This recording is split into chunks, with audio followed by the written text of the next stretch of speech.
Hello students, कैसे हो सब लोग। फर्स्ट ईयर का elements of mechanical engineering EME का अभी जस्ट एग्जाम हुआ है। क्वेश्चन पेपर मुझे मिला है एंड मैंने क्वेश्चंस देखे, मैंने पेपर को देखा एंड मैं इतना इन जनरल बात करूंगा, इतना खुश हुआ क्योंकि जो पेपर पैटर्न मैंने कल यूट्यूब पे एक्सप्लेन किया, सेम पेपर पैटर्न आया एक्सेप्ट वन चेंज, सिर्फ एक चेंज हुआ, बाकी पूरा पेपर पैटर्न सेम था। जो मैंने बोला वही था। क्वेश्चन नंबर 1 में पूरे 6 मॉड्यूल्स के 3 मार्क्स के क्वेश्चन आएंगे, ठीक है।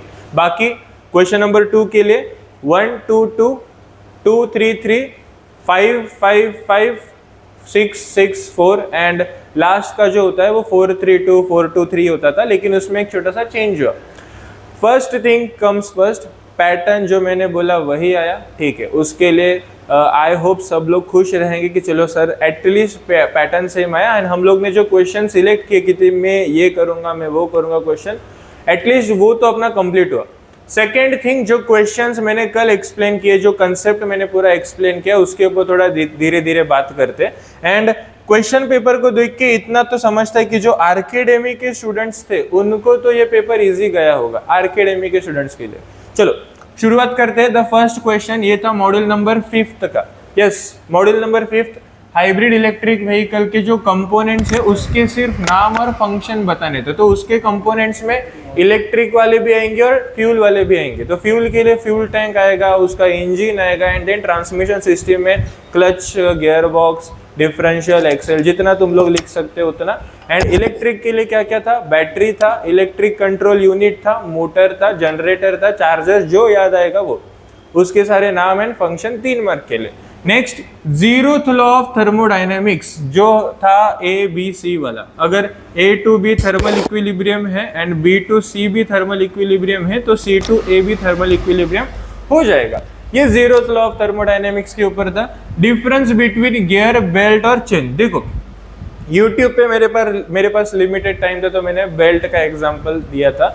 गियर और चेन मैंने यूट्यूब पे नहीं बोला, लेकिन जो आरकेडेमी के स्टूडेंट है या फिर जो जिन्होंने क्रैश अटेंड किया था उसमें मैंने तीनों के बारे में एक बेसिक इंट्रोडक्शन पार्ट दिया था एंड नोट्स में इसके ऊपर एक आंसर था। अभी डिफरेंस क्या बताना था कि बेल्ट में स्लीप एंड क्रीप होता है जो चेन और गियर्स में नहीं होता। चेन में क्यों नहीं होता, क्योंकि उसमें स्प्रॉकेट्स लगे रहते हैं। इसका मतलब जो चेन के रोलर्स होते हैं उसको कंट्रोल करने के लिए एक एडिशनल कंपोनेंट आता है, that is Sprocket. Next, gears में भी नहीं होता। क्यों नहीं होता, क्योंकि गियर्स में जो अलाइनमेंट होता है वो कंपैरेटिवली बहुत ज्यादा होता है। तो उसी को एक बेसिक लैंग्वेज में एक्सप्लेन करना था। Next, function of air conditioning system. अभी एयर कंडीशनिंग सिस्टम सिर्फ ठंडा नहीं करता, गर्म भी करता है as per the conditions. So summer air conditioner और विंटर एयर कंडीशनर का एक नोट्स में एक छोटा सा डिफरेंशिएट वाला पार्ट था, उसी को यहाँ पर एक्सप्लेन करना था। As per the human comfort, आप अगर विंटर में यूज करोगे तो एज अ हीटर यूज करोगे एंड अगर समर में यूज करेगा तो AC, उसे यहाँ पर एक्सप्लेन करना था। Need sketch of spur gear, helical gear और बीवेल गियर। अभी इसका जो डायग्राम था वो PDF में अवेलेबल था गियर्स वाले पार्ट में एंड ये वाला पार्ट मैंने मुझसे ज्यादा सिखाया नहीं था क्योंकि इसे ड्रॉ करना होता है। तो गियर्स का जो डायग्राम्स था वो PDF में अवेलेबल था, जो मैंने सेकेंड ईयर के टॉम में भी सिखाया था, तो वो यहाँ पर आया था। नेक्स्ट, रोबोटिक्स एंड उसका फंक्शन।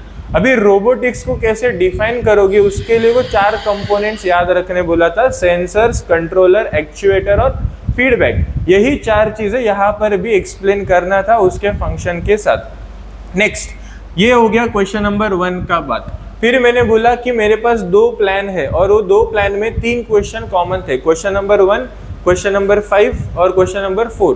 3 क्वेश्चन, जिसमें से क्वेश्चन नंबर 4 के ऊपर चलते। क्वेश्चन नंबर 4, ये जो क्वेश्चन नंबर 4 होता है ये कंप्लीटली मॉड्यूल नंबर 5 का होता है। तो देखो यहाँ पर मॉड्यूल नंबर 5 के ही तीनों क्वेश्चन है। और क्या क्या आया है, ऑटोमोबाइल लेआउट, सिर्फ ड्रॉ करने को आया था ऑटोमोबाइल लेआउट। तो तुम लोग के पास 4 wheel, front wheel, rear wheel, कोई भी एक लेआउट उठाओ और उसको ड्रॉ करना था। उसके बाद फ्रंट व्हील ड्राइव और रेयर व्हील के ड्राइव के ऊपर एक डिफरेंशिएट बताना था कि फ्रंट व्हील ड्राइव में डिफरेंशियल फ्रंट में होता है, रेयर व्हील में डिफरेंशियल पीछे होता है। फ्रंट व्हील में जो गाड़ी का वेट होता है वो आगे होता है, तो जब गाड़ी किसी हिल एरियाज में जाता है तो थोड़ा सा प्रॉब्लम होता है। रेयर व्हील में जो वेट होता है वो डिस्ट्रीब्यूटेड होता है, आगे भी होता है पीछे भी होता है, तो वो कंपैरेटिवली थोड़ा ज्यादा अच्छा होता है। ये कुछ डिफरेंशिएट के थोड़े 4 पॉइंट्स विद द एग्जांपल्स यहाँ पर लिखने थे, जिसका आंसर पीडीएफ में अवेलेबल था।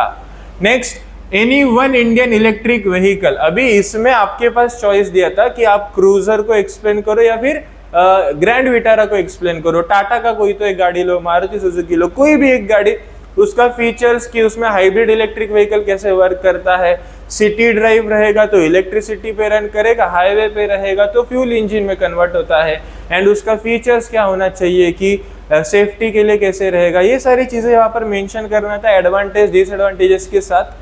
एंड मैंने बोला था कि एटलीस्ट ये एक काम बच्चे लोग को करना चाहिए। मैं दे सकता था लेकिन वो कैसे हो जाता, हर एक बच्चे का सेम आंसर आ जाता, वो नहीं चाहिए, सबका अपना अपना आंसर होना चाहिए। नेक्स्ट, ये क्वेश्चन नंबर 4 से मुझे शायद से लगता है कि 15 मार्क्स तो आना ही चाहिए। So question number 1, question number 4 होना चाहिए। क्वेश्चन नंबर 5, मैंने बोला था कि जो मॉड्यूल नंबर 6 है वो मॉड्यूल नंबर 6 अपना इंजीनियरिंग मटेरियल्स केमिस्ट्री था, लेकिन उसका क्वेश्चन नहीं आएगा। क्या आएगा?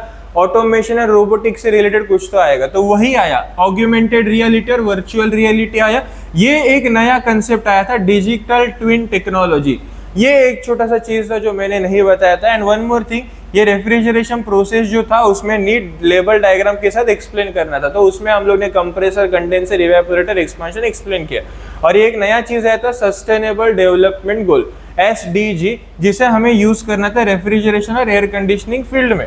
यही एक छोटे से दो चेंजेस थे जो मेरे हिसाब से मैंने नहीं बताया था, लेकिन ठीक है, आ सकता है, थोड़ा प्लस माइनस होता है। लेकिन उसको कवर करने के लिए we have question number 6। Yes, question number 6, split AC और विंडो एसी का डिफरेंशिएट बताना था। एंड स्प्लिट डायग्राम्स उसमें बनाने का जरूरत नहीं होता, लेकिन ये बताना था कि स्प्लिट एसी में 2 कंपोनेंट्स होते हैं, विंडो एसी में सब एक ही यूनिट में होता है। विंडो एसी का नॉइज थोड़ा ज्यादा होता है, स्प्लिट एसी का नॉइज नहीं होता। क्यों? क्योंकि जो नॉइज करने वाला कंपोनेंट है वो आउटडोर यूनिट होता है, इंडोर में वो नहीं होता। दोनों में जो पावर होता है, विंडो एसी थोड़ा ज्यादा कूलिंग करता है एंड स्प्लिट एसी थोड़ा कम कूलिंग करता है कंपैरेटिवली। ये कुछ पॉइंट्स वहां पर लिखने थे। नेक्स्ट, 2 स्ट्रोक इंजन और 4 स्ट्रोक इंजन का डिफरेंशिएट क्वेश्चन पेपर में अवेलेबल था। एंड चेंज पैटर्न के हिसाब से यहाँ पर मॉड्यूल नंबर 3 होना चाहिए था, जो नहीं आया, मॉड्यूल नंबर 1 आया। एंड क्या क्वेश्चन आया? Role of mechanical engineer in the field of industry and society. Industry and society मतलब यहाँ पर मैंने कल 4 एप्लीकेशन बोले थे, ऑटोमोबाइल, एरोस्पेस, मैन्युफैक्चरिंग और एनर्जी। उसमें से एनर्जी एंड मैन्युफैक्चरिंग को यहाँ पर एक्सप्लेन करना था in point of view industry and society. अभी इंडस्ट्री के पॉइंट ऑफ व्यू से जाओगे तो मैन्युफैक्चरिंग, सोसाइटी के पॉइंट ऑफ व्यू से जाते तो एनर्जी। एनर्जी क्यों? क्योंकि जो टाइप्स ऑफ एनर्जी हम लोग यूज करें उसका सोसाइटी को क्या अफेक्ट होगा। विंड एनर्जी यूज कर रहे हो, जियोथर्मल एनर्जी यूज करते हो, उसका एडवांटेज भी होता है, डिसएडवांटेज भी होता है, उसके बारे में छोटा सा डिस्कशन यहाँ पर करना था।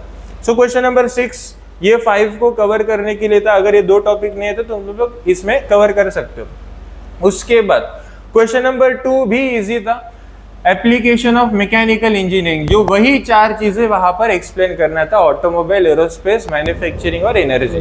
Next, define the term system surrounding types of boundaries and concept with the help of suitable diagram। अभी इसके लिए open system, close system, isolated system का सिस्टम, सराउंडिंग एंड बाउंड्री, ये 3 चीजों को बताना था, जो हम लोग बहुत पहले से देख रहे।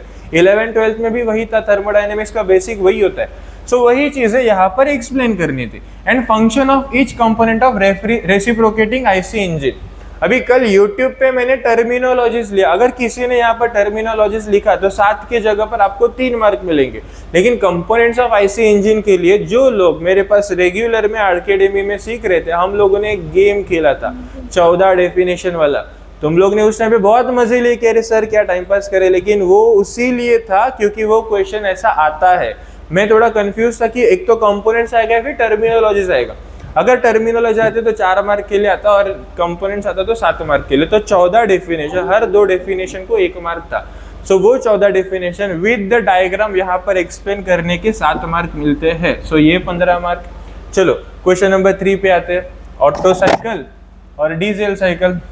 मैंने कल 8 साइकिल का सीक्वेंस बताया था एंड बोला था उसकी इनिशियल्स याद रखो। तो जिसको वो इनिशियल्स याद है उसके लिए ये बहुत इजी था। ऑटो साइकिल मेरा सेकेंड वाला था एंड सेकेंड में इनिशियल्स था SV, डीजल के लिए SP, जिसको इनिशियल्स याद है उसको वो प्रोसेस भी याद है, PVTS कैसे बनाने का वो, और जिसको वो डायग्राम बनाने को आएगा उसने वो साइकिल्स के नाम भी लिखे रहेंगे। S मतलब आइसेंट्रोपिक, V मतलब आइसोकोरिक एंड P मतलब आइसोबैरिक, वो नाम के साथ लिखा रहेगा। तो ये 4 मार्क आपका कोई नहीं ले रहा है, कोई नहीं ले सकता। Next, types of belt used in belt drive with a neat sketch. अभी टाइप्स ऑफ बेल्ट के लिए शायद से PDF में उसका आंसर था एंड बेल्ट ड्राइव का यूज कैसे होता है विद द नीट स्केच। अगर किसी ने ड्राइविंग पुली, ड्रीवन पुली, स्लैक सेट, टेंशन सेट अच्छे से बनाया है तो उसको ये 4 मार्क मिल सकता है। नेक्स्ट, लास्ट था चेन ड्राइव का पावर ट्रांसमिशन सिस्टम को थोड़ा एक्सप्लेन करना था कि वहां पर स्प्रॉकेट्स का कैसे यूज होता है, रोलर चेन को कैसे कंट्रोल किया जाता है, कंपैरेटिवली जो स्लिप होता है, बेल्ट का प्रॉब्लम क्या है, वो स्लिप होता है, तो वो चेन ड्राइव में नहीं हो सकता। अगर वो हुआ तो किसकी वजह से होता है, बहुत ज्यादा यूज करने की वजह से होता है। अगर स्प्रॉकेट्स में कुछ एरर आएगा तो होता है, यूजुअली चेन स्लिप नहीं होता। वो चीजें वहां पर एक्सप्लेन करनी थी।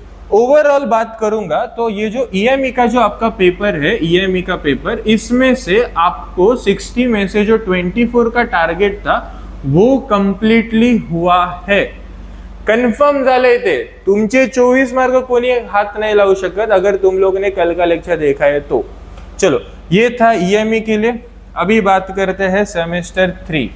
यस, जितने भी लोग मैकेनिकल के मुझे देख रहे हैं, सेमेस्टर 3 के ऊपर थोड़ा सा बात करूंगा। सेमेस्टर 3 में mechanical, next automobile, next automation and robotics, next mechatronics, ये जो ब्रांच है उनके लिए यहाँ पर सेमेस्टर 3 में कुछ सब्जेक्ट्स है। अभी आप लोग सेमेस्टर 1 सबके लिए कॉमन था, सेमेस्टर 2 ब्रांच वाइज डिफरेंट है। इधर मैं एक सिविल को भी ऐड करूंगा, सिविल का भी एक सब्जेक्ट है जो मैं लेने वाला हूँ। सेमेस्टर 3 में मैं लेने वाले सब्जेक्ट तुम लोग को बताता हूँ। इसमें से पहला सब्जेक्ट रहेगा SOM, strength of material.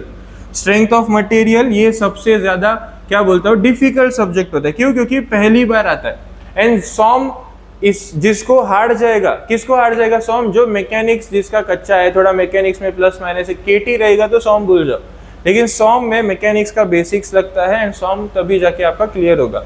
Second is thermodynamics. अभी थर्मोडायनेमिक्स में भी आपको बेसिक चीजें कंप्लीट होनी चाहिए, जैसे कि TD बोलेंगे, जैसे कि अभी जो बेसिक कंसेप्ट ऑफ थर्मोडायनेमिक्स यहाँ पर था, जो गैस पावर साइकिल था, जो इंजन वाला पार्ट था, ये सब हमें थर्मोडायनेमिक्स में लगने वाला है। जो भी रेगुलर के लेक्चर्स में थे मैं कंटिन्यू बोल रहा था कि ये जो पूरा थ्योरी सब्जेक्ट है ना, इसके ऊपर आगे जाके डेरिवेशन है, न्यूमेरिकल है, बहुत है।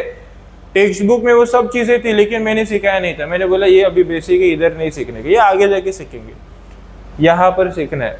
ये दोनों भी पेपर्स आपके 60 मार्क्स के रहेंगे एंड ये दोनों भी पेपर में आपको न्यूमेरिकल्स, एंड न्यूमेरिकल्स ऐसे वैसे नहीं है, पूरा एक पेज भरेगा ऐसे न्यूमेरिकल्स। नेक्स्ट, डेरिवेशंस भी आएंगे। अभी तक आपको किसी भी सब्जेक्ट में डेरिवेशंस नहीं थे, डेरिवेशंस कैसे करने का किसी को मालूम ही नहीं होता, तो डेरिवेशंस। एंड लास्ट थ्योरी आता है। अभी थ्योरी तुम लोग को समझा, एक दिन में होता है, एक दिन थ्योरी एक दिन में प्रिपेयर होता है, तो थ्योरी का कुछ लोड है ही नहीं। सो सेमेस्टर 3 में ये 2 सब्जेक्ट्स में कवर करने वाला specifically for this branches. And civil क्यों लिखा? क्योंकि SOM को सिविल में बोलते हैं MOS, मटेरियल्स ऑफ साइंस। दोनों सब्जेक्ट सेम ही होता है। MOS के लास्ट के 2 चैप्टर अलग होते हैं, जो मैं MOS में सीखा था, ट्रस और फ्रेम आता है एक अलग से, तो वो 2 चीजें मैं वहां पर क्लियर करने वाला हूँ। तो जितने भी लोग यहाँ पर है अभी ये वीडियो देख रहे हैं इस ब्रांच से रिलेटेड, सेमेस्टर 3 में हम लोग वापस मिलने वाले हैं। सेमेस्टर 3 का अपना अकेडमी का कोर्स लॉन्च होने वाला है जल्दी। आपको डिस्क्रिप्शन में उसका लिंक मिलने वाला है, एक कॉन्टैक्ट नंबर मिलेगा। आप जल्दी से जल्दी सेमेस्टर 3 का प्रिपरेशन चालू करना चाहते हो, अच्छे से कांटेक्ट करो। And I hope semester 1 semester 2 आपका अच्छा गया होगा, आपको अच्छा रिजल्ट आएगा। अकेडमी की तरफ से बहुत सारे शुभकामनाएं आपको। And thank you so much. कल के लेक्चर को बहुत अच्छा रिस्पॉन्स आया। RK सर का मुझे खुद पर्सनली मैसेज आया कि बहुत अच्छा लेक्चर हुआ है करके, कंटिन्यू करो यही लेक्चर्स को। एंड ये वीडियो देखने के लिए थैंक यू सो मच। अपने सारे दोस्तों के साथ ये वीडियो शेयर करो। EME का जो पेपर पैटर्न आया उसको देख के तो मुझे ऐसा लग रहा है लोग बोलेंगे मैंने ही पेपर लीक किया, अभी शायद से NTA मुझे लेने को आएगा इधर। तो सबको thank you so much and रुकता हूँ मैं, हम लोग जल्दी मिलने वाले हैं फिजिक्स के लिए। Thank you so much.